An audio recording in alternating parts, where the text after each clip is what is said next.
You guys see all your little faces? Oh, can you hear me still? Someone give me a thumbs up. Okay, sorry, my computer's being weird. It's like freaked out that I'm doing this. I think you'll be able to see everything that's important if I have it like this. I'm trying to figure out how to minimize, but it's not working. So let's try this. All right. So we chose this theme. We liked it because it'd be open to all sorts of genres. You know, you can have this horror over here, or you can have, you know, exotic animals, jungles, or it can be more of an internal kind of wildness. Someone who is reckless or doesn't make good choices. And so when you are submitting to anthologies, if you go out there and look for lists of anthologies that are looking for submissions, or magazines that are looking for submissions, some of them are really specific. You know, they're not as vague as us. Maybe they say, you have to write a horror story that includes, you know, a dinosaur, you know? And then some of them are even more vague than that. They could just say, just submit a story, and if it's good, you know, we will accept the best ones. So ours was kind of in between, but just be aware that it's not uncommon for them to be strangely specific, and they want you to write a story specifically for them. But the way we did it is we kind of made it open so that if someone had already written a story that kind of worked in this theme, they could submit it. But then we also had lots of people who wrote it specifically for the prompt. Depends on basically what your goals are. Our goals were to get members of RMFW published, give them this opportunity, and to make a really good book that we're proud of. So that's why we chose that theme.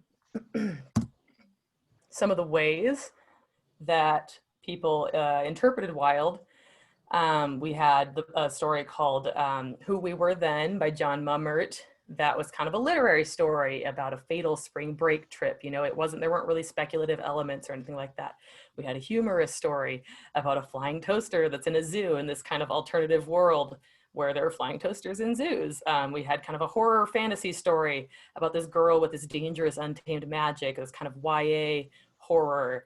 We had a paranormal story that was also humorous about this mother who dies in a car accident. She's this kind of crazy, lots of voice type person, and she kind of learns to be a little repentant about her ways and reconciles with her son.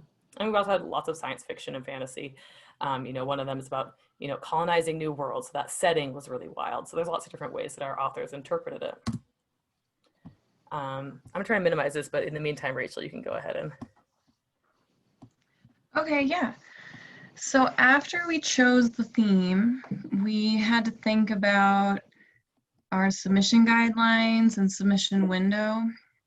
So we first came up with some standard guidelines for formatting, you know, Times New Roman font, size 12, double spaced, 1-inch margins, that type of thing. Nothing too crazy. And then we thought about the word count limits we wanted to set. We decided to do 1,500 to 6,500 words, which kind of encompasses your average short stories. It kind of excluded flash fiction and microfiction because we felt like that was kind of a separate, just a different animal. And we did limit it to fiction. We didn't want memoir, poetry, or that type of thing, because we wanted our anthology to be specifically short stories. We also mentioned genre, and like Tasha said, we were very open in terms of genre. I think we didn't accept children's fiction or erotica. Sorry, I think I hear my dog in the other room. But we accepted pretty much every other genre. And that was part of the fun, was getting that variety. So we wrote all these up, posted them on the RMFW website. We tried to be creative in how we advertised it, because we wanted to get as many submissions as possible and have a lot to choose from. So we made sure that we advertised it in the RMFW newsletter. We posted it on our own websites and our own social media and that stuff well before the submission window opened. And then we had I think a 2-month window where the submissions were coming in and we were reading them. So I think that covers most of our submission guidelines. And it is important to note that no matter where you're submitting, it's good to follow the guidelines. Some editors are much more strict. We actually read every story we got, even if they didn't follow all the guidelines. But I know some editors don't have that time, so sometimes they'll take any excuse to reject you, even if that means you single-spaced your story. And I do think it's interesting to note that all of the stories we ended up accepting followed the guidelines. I think just because the writers who are more experienced and more professional and more thoughtful in their submissions, they follow the guidelines and their stories tend to be higher quality. So that was interesting. I think that covers all the details. Tasha, are you doing the next section? Yes. Okay, I gotta run, and I think my dog might be eating something, but I'll be right back. All right, it's all me now. I was just going to say, there's also something that you have to take in consideration when you're either publishing an anthology or being published in an anthology is the contract. If it's something that's, legit, there will be a contract so that you're not just putting your writing out there and saying, do whatever you want with it.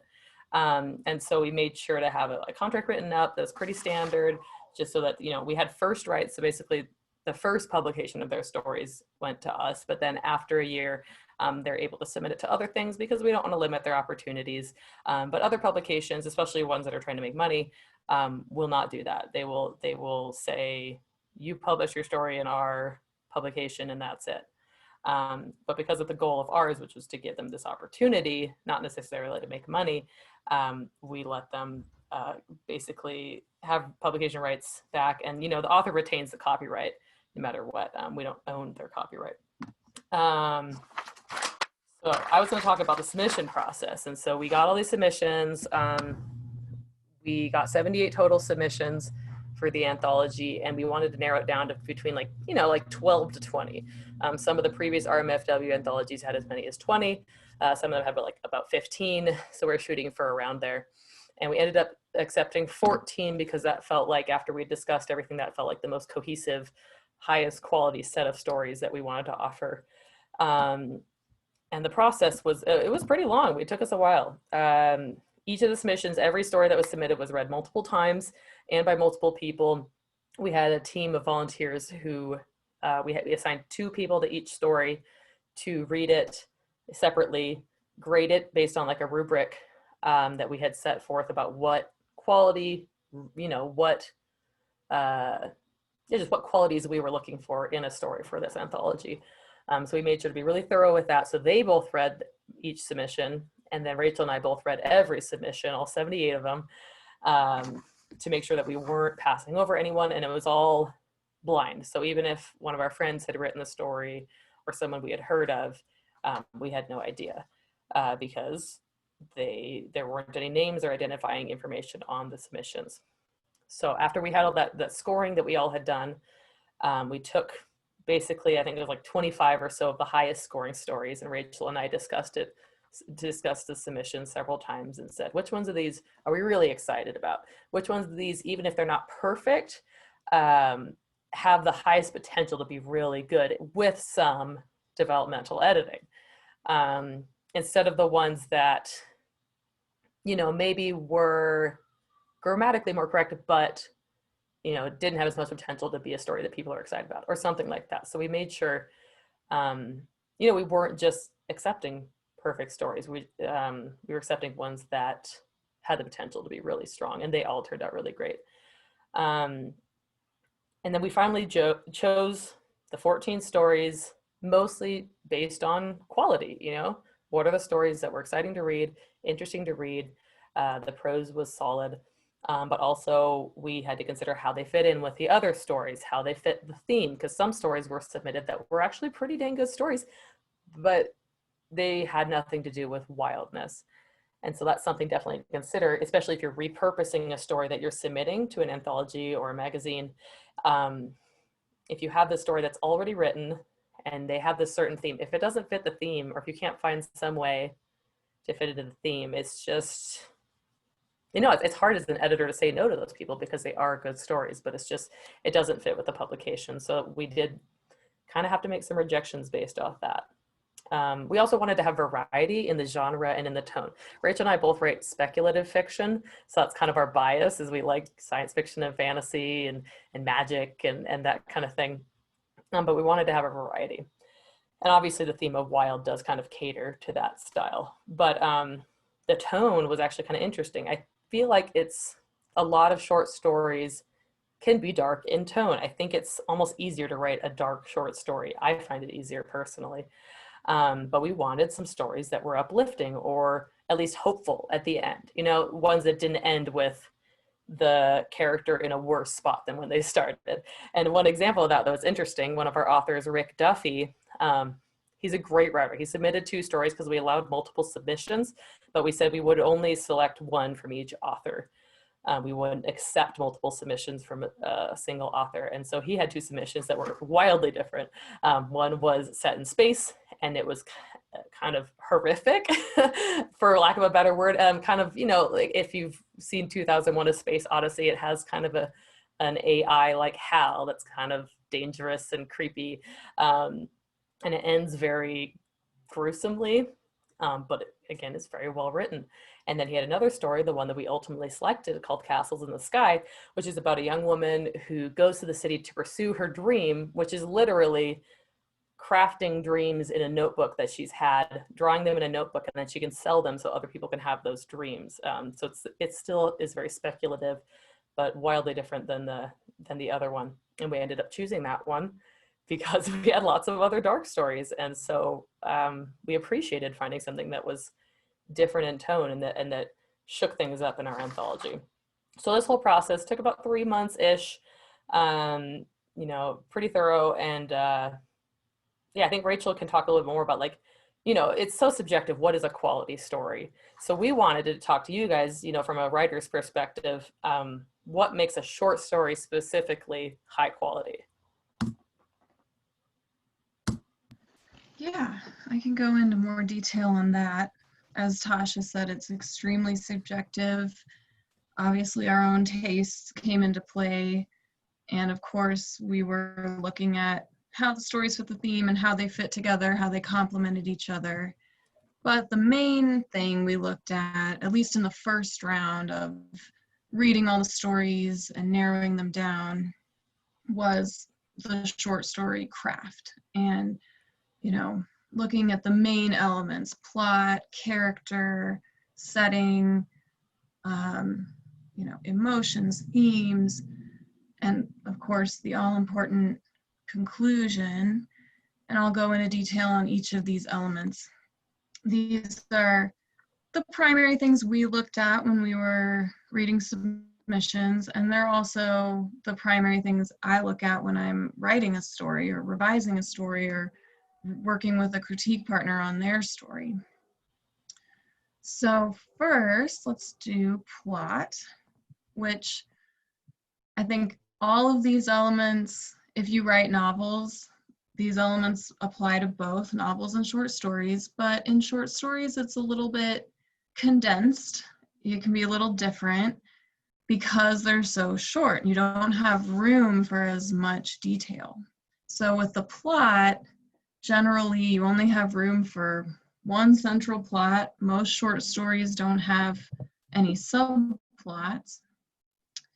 And the plot is really the backbone of your story. So you need that to give the story structure. You've probably heard of character-driven stories versus plot-driven stories. And it's true, some stories are more character-driven, maybe more literary leaning, more internal. The story takes place more in the character's thoughts and feelings than in the physical action. But even in those stories, there's still some plot to move the story along. Like in Schrodinger's Mouse by Amy Dreyer, which is one of our stories. That's a very literary story, very internal. There's a lot of thinking, but there's still action. There's still a little bit of plot to kind of move things along and give it some structure. So one of the first things we looked at with plot is the conflict. Conflict is goal plus obstacle. Your main character has a goal, she wants something, but some obstacle or antagonist stands in her way. And that's really, I've heard it called the engine of story. That's what kicks everything off. That's what keeps it moving. That's what keeps readers interested. So no matter what genre or style you're writing, your plot will always begin with some central conflict. Let's see. Here's a rough outline of a short story. You'll start with your opening, which is usually very short, and sometimes it's kind of in the same scene as the inciting incident. That's what introduces your character, POV, the world or setting, and any necessary background info. The key word being necessary, because as we'll talk about a little later with word economy, in short stories, you just don't have the room for all the detail you might like to include. So you have to be very careful with how much backstory does the reader need, how much information should you dump into the beginning, how much can you fit without bogging it down. And then you got the inciting incident, which is where the conflict starts. Something happens, something pushes the main character out of her normal world and forces her into this journey, whether it's a physical journey or an emotional one, some kind of conflict that kicks everything off. Then over the next few scenes, you have rising action where the conflict escalates, meaning the obstacles become more difficult, the antagonist becomes more powerful, the main character becomes weaker, or the stakes go up, or all the above. And I think, okay, I'll get to that later. Okay, next you have the climax, which is your grand finale, the final battle. And I think generally in short stories, the climax and the resolution are kind of all rolled into one scene. Usually there's not room for like denouement, which is kind of the calm after the storm that you see in novels. So typically your last scene or couple of scenes are going to be the final battle, the point of most intense conflict and emotion, the culmination of your character's arc, and we'll talk about that next, and then some kind of resolution to the conflict, which does not necessarily mean ever after. I think sometimes when people hear resolution, they think it means a happy ending, but stories can be resolved in many different ways. It can be happy or sad. It can be the main character winning and accomplishing her goal, or failing and not accomplishing her goal. It can be kind of bittersweet, where maybe she fails to accomplish her goal, but she learns something and has some positive character growth or negative character growth. So there just needs to be some significant change at the end. You need to leave your reader with something to think about. And I'll go into detail on that when we get to the ending section, because endings were really important to me and Tasha when we were reading for this anthology. But like at the bottom of the slide, enter late, leave early. That's great advice, especially for short stories, just because they're so short and you have limited time. Start as late as you can in the story without confusing the reader, and finish as early as you can. Let's see. Do you want me to go into examples? Yeah. Okay, so we wanted to use a couple examples of stories that we selected as editors that demonstrated a good understanding of plot. So one of those stories is called Pruned. It's by Angela Sylvain. That's kind of the horror fantasy one I was talking about with the girl with the untamed magic. And this one had such a good handle of plot because it had each of those steps. It had an opening where, for just a brief amount of time, everything was kind of that character's normal life. But you could tell that there was something coming, kind of. So as a reader, you sit down, you start reading, you're like, this is interesting. This is a little bit abnormal, so I want to read on. It quickly turned into it was that same scene turned into the inciting incident where something bad happened that had to do with that character's, the girl with the magic, her magic got out of control and something bad happened. And then there's rising action. It actually skips forward in time about a year. And I think it's a year. To show this girl, her life has changed because of that incident, and she's afraid of her magic, and her mom is afraid of her magic, and they're taking steps to just really stifle it. And yeah, that there's rising action. There's a character that comes in who causes problems for these people, and then it culminates in this big, I don't think it's spoilery to say that it's kind of an explosion of what they've been trying to hold back. And I think, yeah, it just builds up so nicely. And that was one of the things we noticed immediately is it's just like, it had this character, she had a problem. And because of that, that problem that she was experiencing, her life changed forever. And at the end, it was irrevocably changed. And that's what we were looking for, is that the main character of the story would never be the same after what happened in the story. Another example, The Last Wildlife Preserve was written by James Persichetti. That's the science fiction one that's about two men colonizing worlds. They're kind of sent by, it's like humans aren't on Earth anymore, and they're off in these big city ships, and they need to find a world to settle, someplace that they can terraform so that it's habitable. And they send out these people who, that's their job, is to find something that's habitable. And there's this pair of men who are sent to do that. And one of them is this old experienced guy, and one of them it's his first time. So you immediately have the conflict that's brought about by these two different viewpoints of people, but kind of butting heads, even though they want to work together, and they think they have common goals. So you open up with that happening. There's a wild creature that's terrorizing their camp. So that's lots of plot and conflict and things happening, and the action is rising. But at the same time as that action, there's also the internal thoughts of the main character, which is the older man.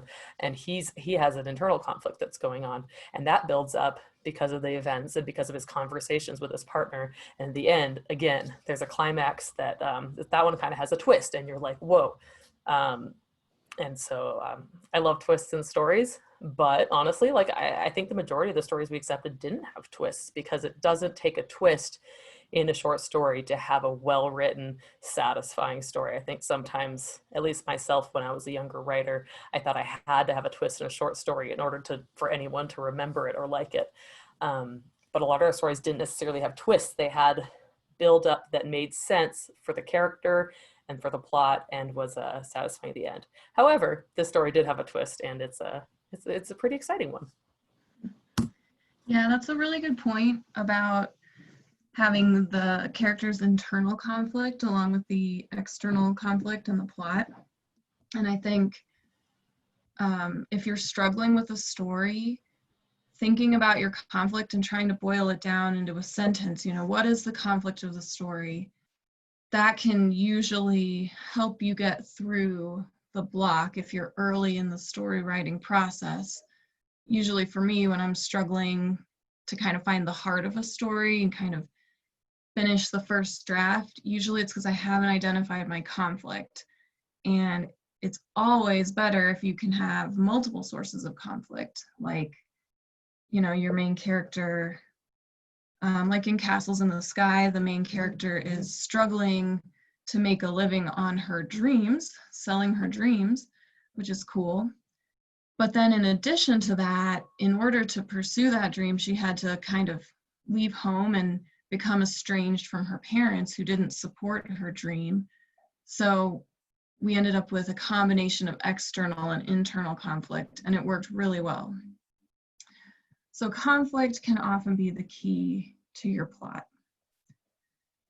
And I think before I move on to character, we have a quick question.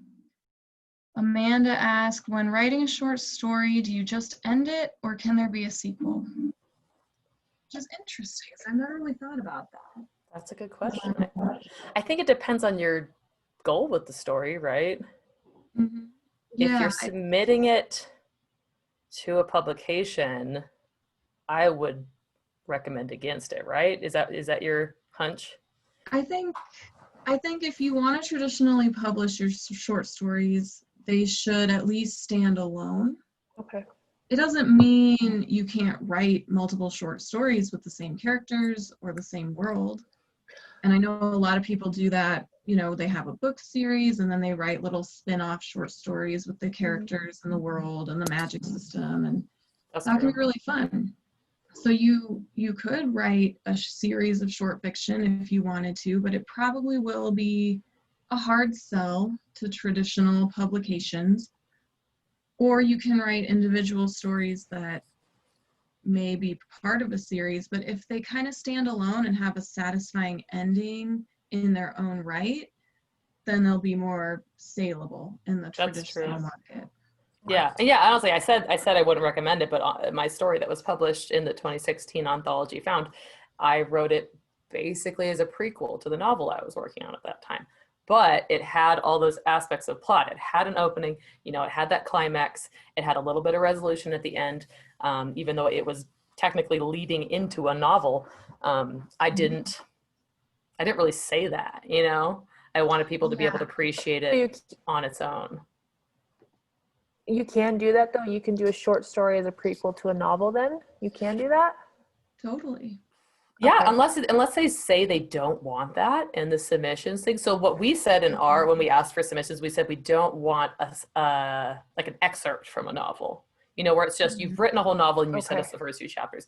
But yeah, like I said, I've gotten accepted for something that is a standalone with the main characters from my novel. And when it did get published, I did have like a little description. Sorry, my dog's barking, but a little description that said, this is with characters from a larger work.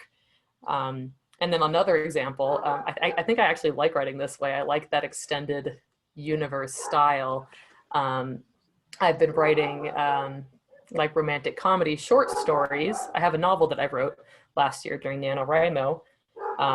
It's based in like a high school. And so this holiday season, I've been writing short stories that are different characters from that high school, you know, finding love at the holidays, you know? And I don't talk about oh, can you hear me okay? Oh, I thought someone would say they couldn't. Sorry about my dog. But yeah, basically they completely stand alone. You know, the characters, you don't need to know anything about the high school. Don't need to know anything about the other characters. So in the end, it depends on if you're self-publishing in a compilation, go for it. Like you can do whatever you want. So that's one of the nice things about publishing them themselves. Well, and the reason I was asking, because like I said in my little chat question, I'm currently going to school for it.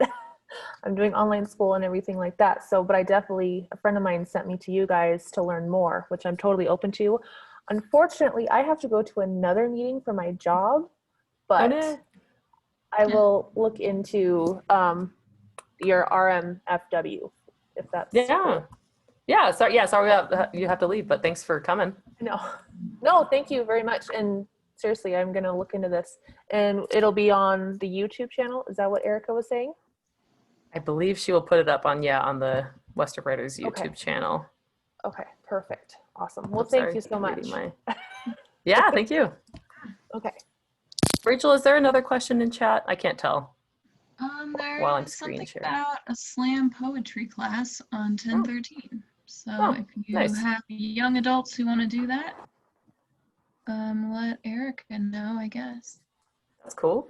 All right. Sorry if I talked too long on that question, but go for it, Rachel. That's fine. I think we have plenty of time. That's true. Let's move on to character. And I did mention some stories are more character driven, some are more plot driven. It's kind of on a spectrum, so you might have more or less of one. or you might have a good balanced mix, and that any of those can work. But I think the best stories have at least some of both. And for us, we really wanted compelling characters that we could care about. We wanted some kind of character arc, even though in a short story, you generally don't have room for the full character arc that you would have in a novel. So generally when I'm writing short fiction, I aim for small focused character change.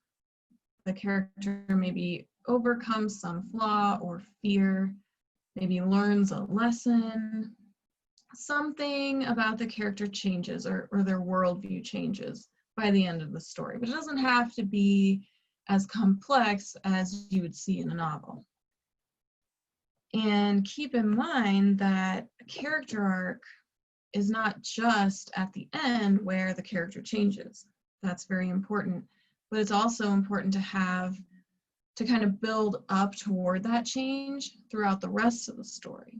So make sure you have some character internals throughout, thoughts and feelings, reveal your character's motivation or their worldview to the reader so that the reader can really feel connected to them. And I think because Tasha and I both write a lot of YA, which is very character heavy, very deep in the character's mind, we kind of lean that way, but we definitely read some stories that had less of that, but they still had enough to keep us interested and make us care about the character.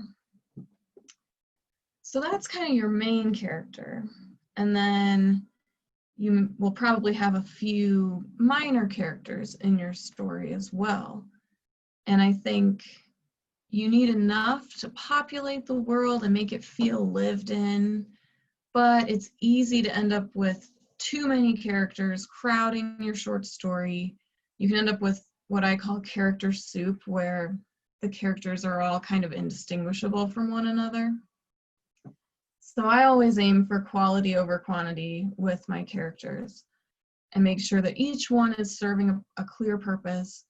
And if I've got a couple characters that feel kind of weak, sometimes I'll try combining them into one character, and that can often do the trick with the more side characters. So keep your cast tight.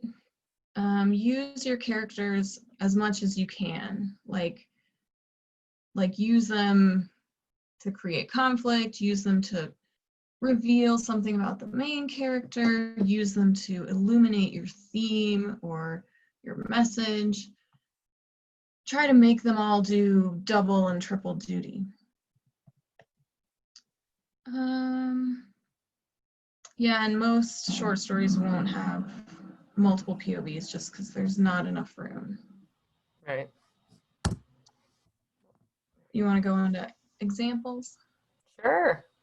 Yeah, so the story Who We Were Then, it's not speculative. It's about a group of high school kids, it's summer break or spring break, and they are going down to this kind of rural area with swamps and rivers and stuff, and they're going to camp together. But this is a great example of character because you have this group of high school kids. There's a couple, I think there's 3 boys and 1 girl, but none of them are really stereotypes. It's only from one point of view of one of the boys, but we get a feel for each of the characters pretty quickly just by the things that they say, the way they speak, the way their dialogue is written. Obviously the main character, you get a good idea of from his internal dialogue, but the way that each of the characters interacts with each other shows you things about each of them. So even though there's one main character, these 3 side characters are strong and they're memorable. And then as the story moves on, you are introduced to 2 other characters who are, semi-villains, but who also feel distinct from one another, even though we don't have all this time to learn what's their motivations in life, what was their relationship with their dad growing up, you get very brief interactions with them, but because John, you know, he did a good job just by the way of describing their physical appearance, the way they spoke, the way they interacted. You got a really good idea of who these people were and what they were all about. On a way different side, and now a word from Bambi's mother by Sipa Onion is this humorous, darkly humorous story from the perspective of this woman who dies in a car accident. We start at the moment that she dies, and it's immediately, the voice is so strong. You know right away that this is not your average mom who would die in a car accident, which I don't know if there's an average mom who would die in a car accident. But the way, the words that she uses and the things that she's concerned about, pretty much, I think in the first couple of pages, she dies and she kind of, becomes a ghost type where she can see the car accident scene.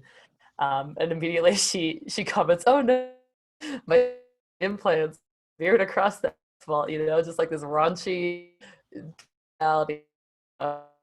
implants. That's what she's concerned about. She's shallow.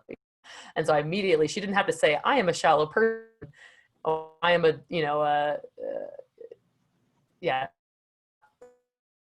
because that thing that she notices, you're like, "Oh, okay, like I know what kind of person you are now." And so she did a good job with that. And then, there are not many in this, but even the small side characters that she interacts with or sees in her little journey that she goes on, they're very distinct. You would not get any of the stuff with one. That's the strength of that story. Yeah, and that's a great example of a story with strong voice. Many of our stories have a really interesting, unique, memorable voice, and that can help a story stand out as long as the voice is consistent with your main character and with your world. If you don't know, voice is kind of the voice narrator of your story, which may be your main character, it may be like an omniscient narrator. And it reveals something about the character, but it also can add a lot of flavor. Like in that case, the mother's voice was very humorous, and it just felt like a real person talking to you. That's a great thing to think about when you're writing short fiction. That's something that really, in my experience, can draw an editor's attention and make your story stand out. Yeah. Okay, setting. Setting is kind of tricky in short fiction because something that I think makes stories stand out is when the setting is really well fleshed out and really feels vivid and real to me, so that I feel like I'm there when I'm reading the story. But at the same time, you don't have a ton of space to just be waxing poetic about, descriptions of the sunset and whatnot. So it's a fine balance to strike with your setting. And I think the first thing you can do with setting is, think about where you want your story to be set. Where does it need to be set? What place would really add to the story? Like, what kind of place could create more conflict for the character? Or what place could be just unusual and stand out? Like, we had a lot of cool settings because we got a lot of speculative fiction in our inbox when we were reading stories. So we had stories that took place on other planets. We had spooky forests. We had an abandoned factory. And we also had your kind of everyday settings, like someone's house. And that can work too, as long as it is kind of brought to life and it contributes to the story. So think about where your story needs to be set. What kind of setting really elevates the story? And then try to get your setting actively involved in the story as you can. You can make it a conflict with the character, had be setting there, you know, they're just spooking through this old abandoned factory, or they're stuff because of the dark. So the setting's creating physical conflict. And then you can also give the setting its own kind of character, make it a character in itself, give it a story of its own, a history. But again, make sure you're putting in the necessary details to develop your setting and you're not repeating yourself or going overboard with the description. It's easy with setting to kind of work in big chunks. And as soon as you of there's stuff that was in the room or the, you know, the climate or the weather, whatever. But that's overwhelming and slow your story way down. So instead, incorporate your setting description doses throughout the story. A good rule of thumb that I use to achieve this is have the main character or other characters have the characters in the scene interact with the setting and use that as an opportunity to incorporate a bit of description. You know, so the character is pacing because she's nervous, then you can describe the sound of the floor under her shoes, for example. Rather than just she walks in the room and she notices the floor and the walls and all these things. Incorporate your tidbits as the characters interact with them is a good approach, I think. Examples? Right, so Rachel was talking about a character walking through an abandoned factory, and that's an occurrence in Farway Canyon by Stephen Hillard. And this one, the reason that we chose it, honestly, I feel like was the atmosphere that was set by the setting that he chose. It's this, you know, it starts with this bar, this pub with these old guys sitting at it, you know, and you feel like you're in that pub, and then it moves to this factory that this main character used to work at decades ago, and something happened, but you don't know what happened, and he just has this feeling of dread and guilt building through him the whole time. And there's all these, you know, there's a little moment where he sees something in the shadows and he's terrified because he thinks it's snakes, but then it's these coils of tubes, you know, that's part of the factory. So instead of just saying there were some tubes coiled around each other, he had that moment where the character had that brief moment of panic of interacting with that setting that showed his state of mind. The atmosphere ratcheted up the tension. It you know, pulled triple duty. So I think that's really a strength of that one. The whole, yeah, the story was there was, you know, there is some action, and there was definitely lots of internal thought going on in that story, but the setting was what made it stand out. Remediation by B.J. Erdley is a story that is set kind of in this desert town. It starts on a train, and this girl who I think she just got out of foster care or out of the care of the state or something, and is traveling to Denver to start a new life. You know, she's a teenage girl. And I don't want to tell you who the main character is because it's actually kind of a spoiler.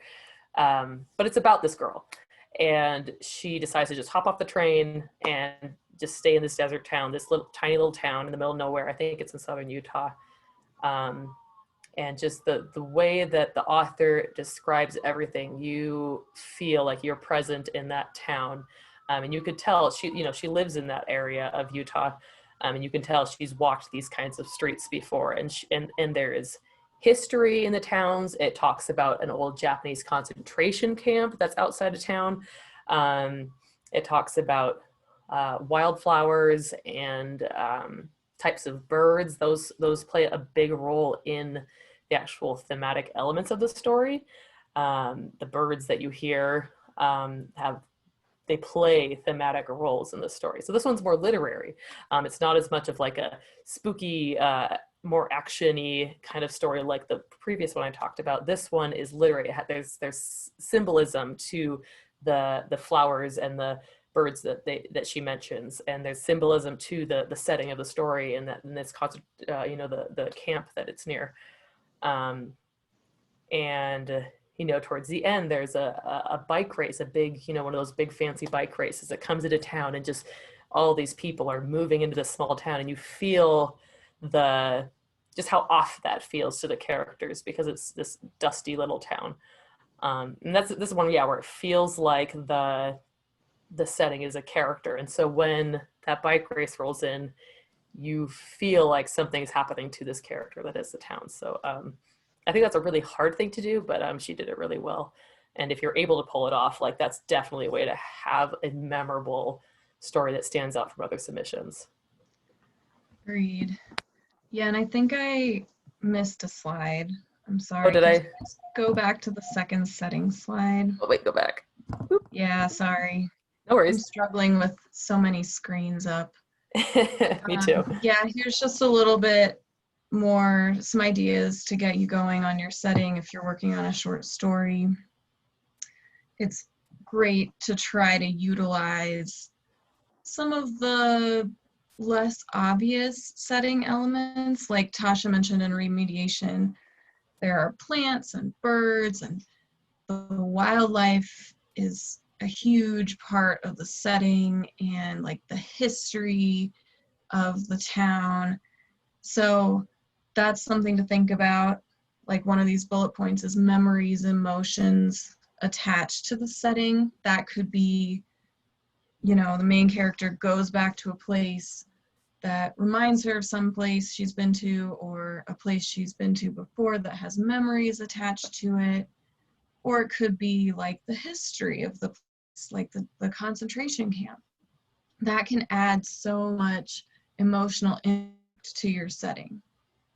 But also just in a more superficial or more immediate way, think about all 5 senses, think about climate, the feel of the wind or the rain, think about the time of day and how much light there would be.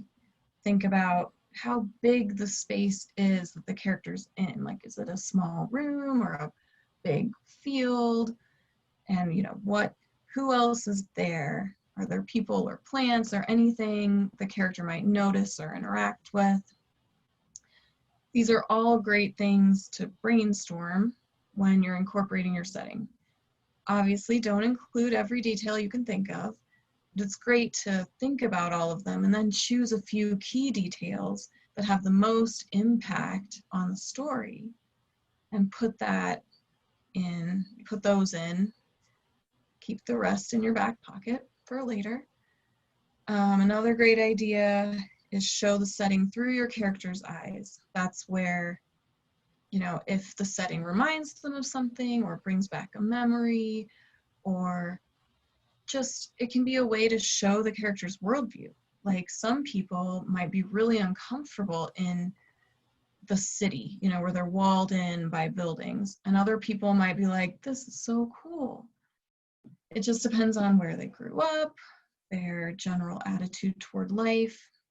You can reveal a lot about your character through their thoughts and feelings and interactions with the setting. And I think, as Tasha mentioned, we did end up with a really great mixture of settings in this anthology, which is something I love in particular about it. I think especially because of the theme, wildness, which was very conducive to natural settings, nature animals, plants, or abandoned buildings. A lot of the stories incorporated the theme through the setting, but in vastly different ways, which was so cool. So we ended up with stories that take place on other planets, or in the real world, or decades ago in the real world. We have remediation that's set in the Colorado desert, and then we have, or Utah desert, wherever. And then we have the recreation of Sam McGee that's set in the Arctic tundra on another planet. We have urban and rural settings. We have spooky atmospheres, and then more, I don't know what the atmosphere of remediation is. It has an atmosphere for sure, but it's harder to describe. So that was really cool, seeing that variety. And that was something we took into account when we were looking at stories. And I think that's all I have to say about setting.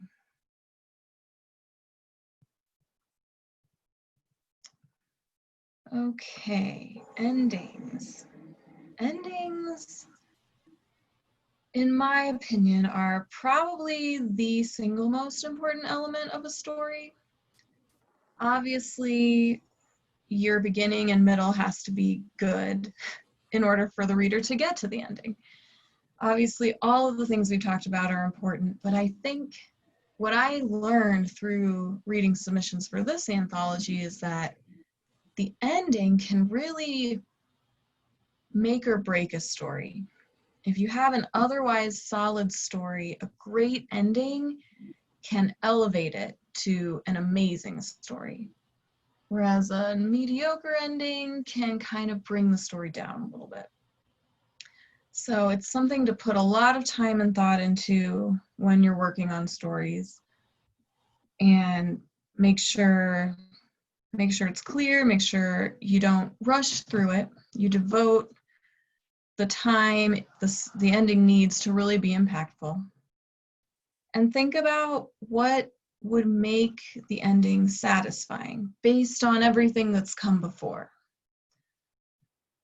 Here are just a few bullet points that I look for in endings. I think the best endings are impactful.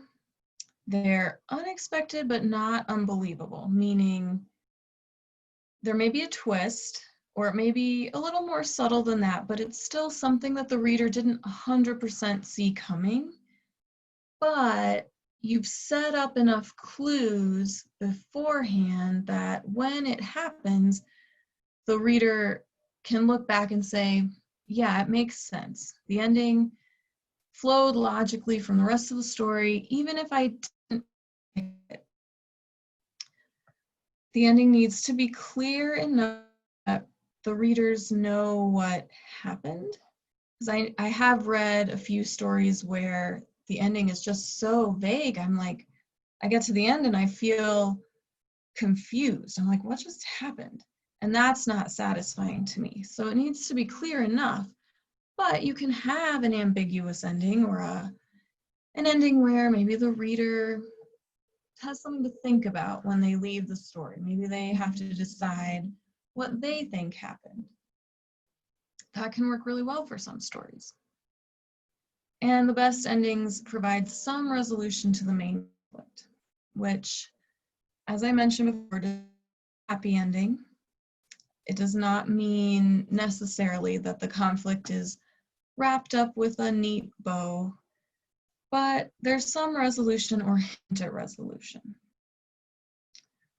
Let's see, let me just go through my notes here.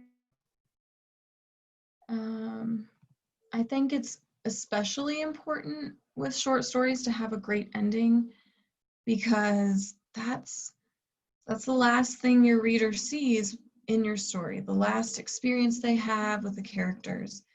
And I just love it when I read a short story and I come away thinking about it, either thinking about the ambiguity of it because it provided me with some questions, or thinking about what the story made me feel at the end. And it can be a good feeling, it can be happiness or hope, or it can be dark and like kind of sad. And no matter what, the reader needs to feel in your ending. Click on an ending, go back to your central conflict. Make sure you know what that is, and then think about how can you resolve that conflict? What kind of endings could come logically out of that? You may experience an ending that feels kind of flat, and that could be because you're ending too late. You might have a really solid ending, but then you kind of drag it out, and you maybe, I tend to do this with short stories where I add an extra scene after what really is the natural ending point of the story. I throw in an extra scene that's just kind of boring, and I end up cutting it. A great way that, a great technique that many writers use is connecting the ending to the beginning to kind of bring the story full circle, which can be even in a very small way. Like you start with, well, like in Schrodinger's Mouse, one of the stories in Wild, the story starts with a bumblebee that seems totally insignificant. And the main character is just kind of annoyed by the bee. And then in the ending scene, another bumblebee comes and, I won't give it away, but has a devastating impact on the main character's life. And it feels so satisfying to see that same image at the beginning. And I will say, in my experience writing short stories, the ending is often the single hardest thing to nail. I find it very helpful to read lots of other stories and put some thought into the ending. You know. When you're done reading, think about how you feel about the ending. Does it feel satisfying or not? And try to assess why. And that will help you get ideas. And it can also be helpful to just brainstorm. Like, what are all the ways that this story could end? And go crazy. Be like, everyone could die. This person could die. This person could kill that person. And like, I find that exercise very helpful, even if I don't use any of the crazy endings, because it helps me kind of push out of the box. Sometimes I'm kind of trapped in this box of like, here are all the predictable endings, and those are the ones I'm thinking about, but I don't want to use any of them because they're so predictable. That exercise has really helped me with kind of getting out of the box and thinking of some creative endings. Do you want to go through some examples, Tasha? Sure, and yeah, it's lots of echo, but yeah, and I'll be kind of quick because I think we've got a decent amount of material left to cover. But yeah, so Jane, who's in your organization, C.J. Miller, wrote Claire and Cecilia's Rest Home for Vampires, which I just love that title. And we chose this as the last story in our anthology because of its ending. It's, the main characters are two elderly vampires, and in the world that this is set in, old vampires go to these like vampire nursing homes that are run by, normal humans, kind of to live out the rest of their days. And yeah, the second main character, he's not the point of view character, but he comes in at the beginning of the story and is just, he doesn't like the nursing home. He's just never quite settles in. He's this wild, ancient vampire. And so the ending is something that's very cathartic. That you feel like he's been freed, basically. And yeah, we like that for the last story because it's this interesting combination of, it's a bittersweet, like, and so stuck, and it's the way it was. Castles in the Sky, I talked about a little bit before, is the story about the girl who sells dreams, who illustrates them in her notebook and then sells them so other people can dream. it had an uplifting ending.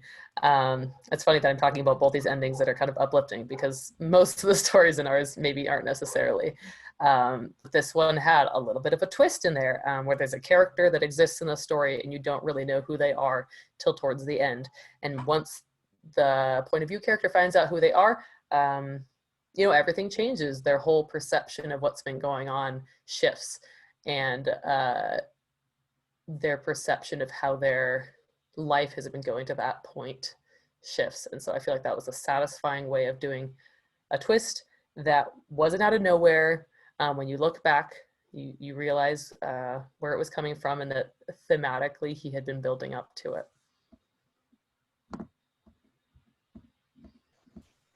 Yeah, those are great examples. And just really quickly, I'll go over word economy. I think I've mentioned this a few times.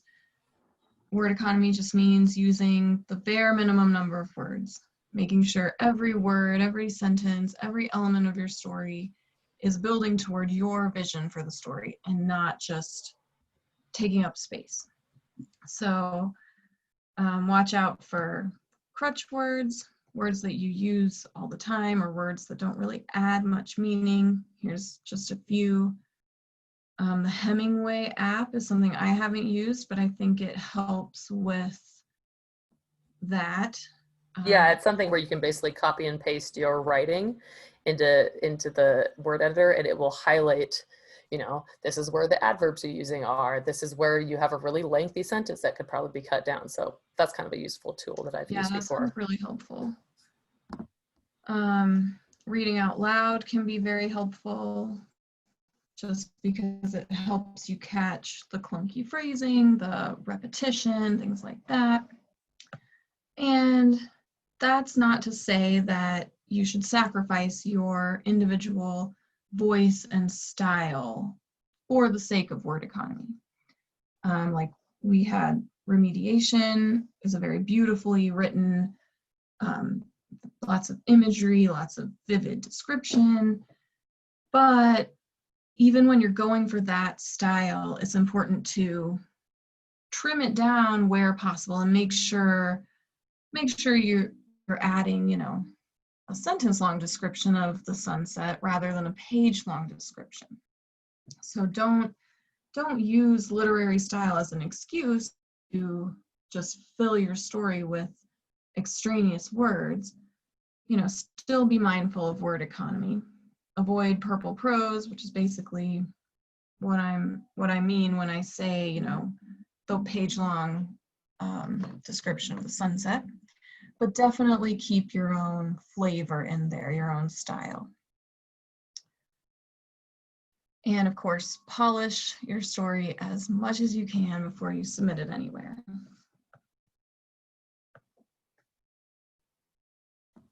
All right, should we talk about actually making a physical book? Yep. So Rachel is kind of the one that, we both had feedback on the stories for the edits that we wanted to make, but you were kind of the one to head it up. Yeah, I can cover that. I'll try to be quick.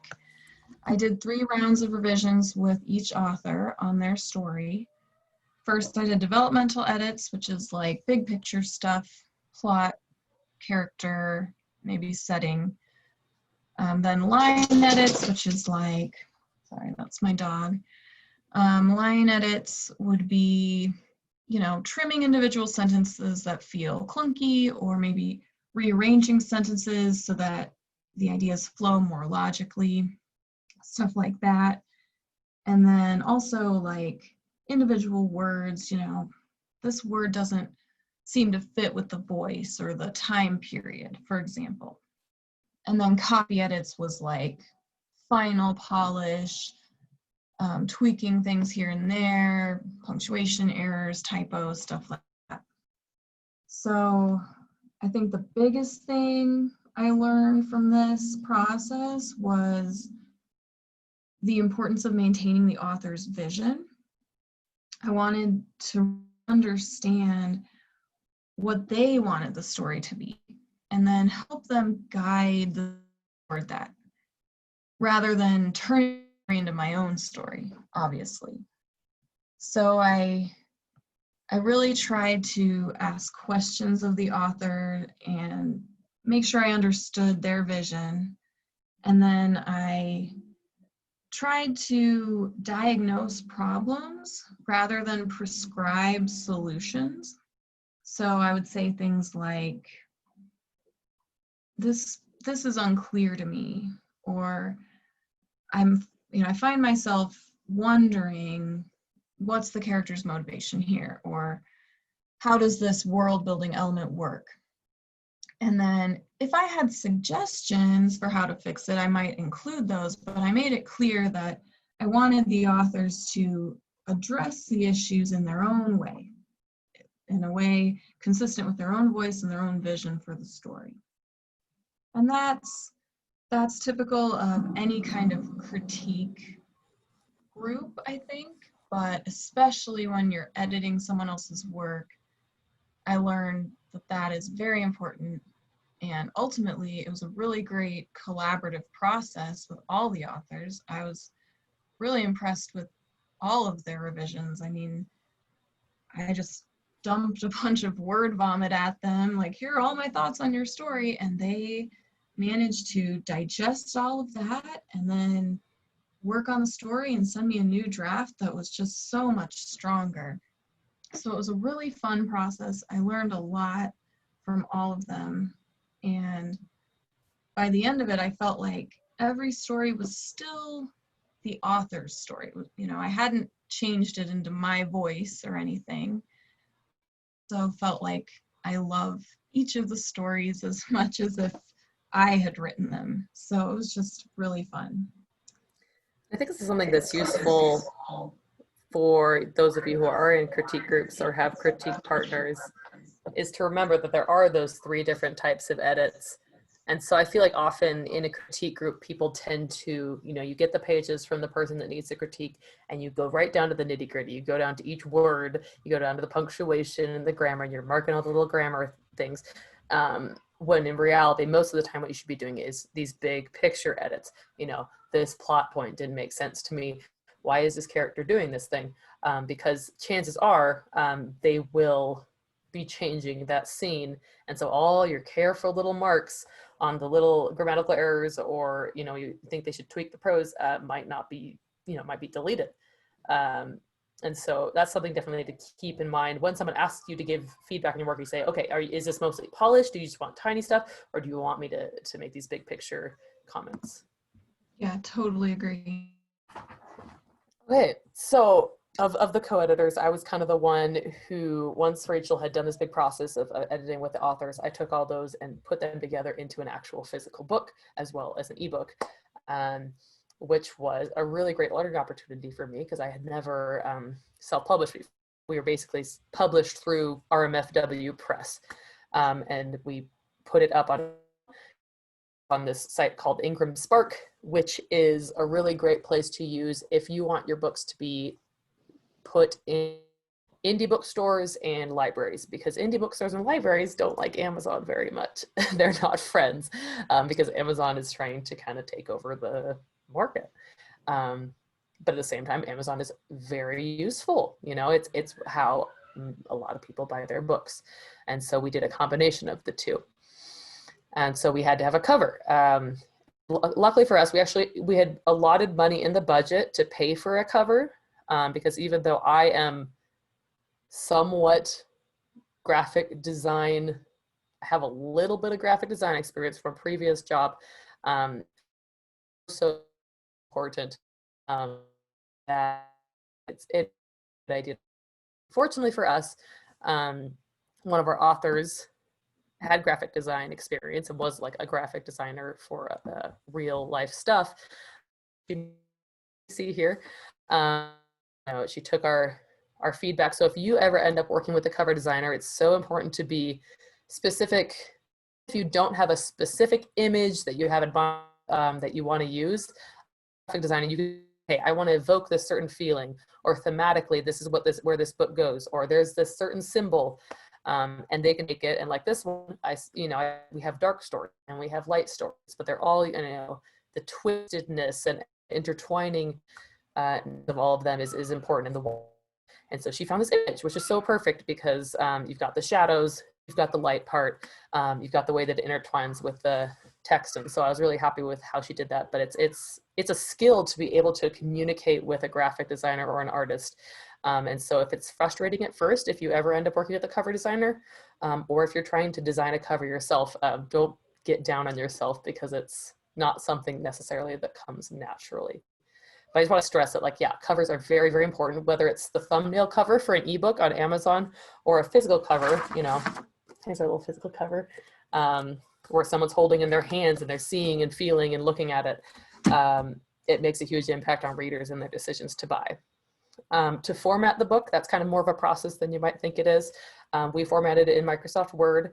And we also had one of our authors that submitted the stories who said, I have formatted books before and I know how to do this, which we were fortunate for, because formatting, you can learn yourself if you're self-publishing. And I think people can learn at it, but it does a learning curve. So you can hire people to do it. And I think it's relatively affordable to find someone who can do it pretty well.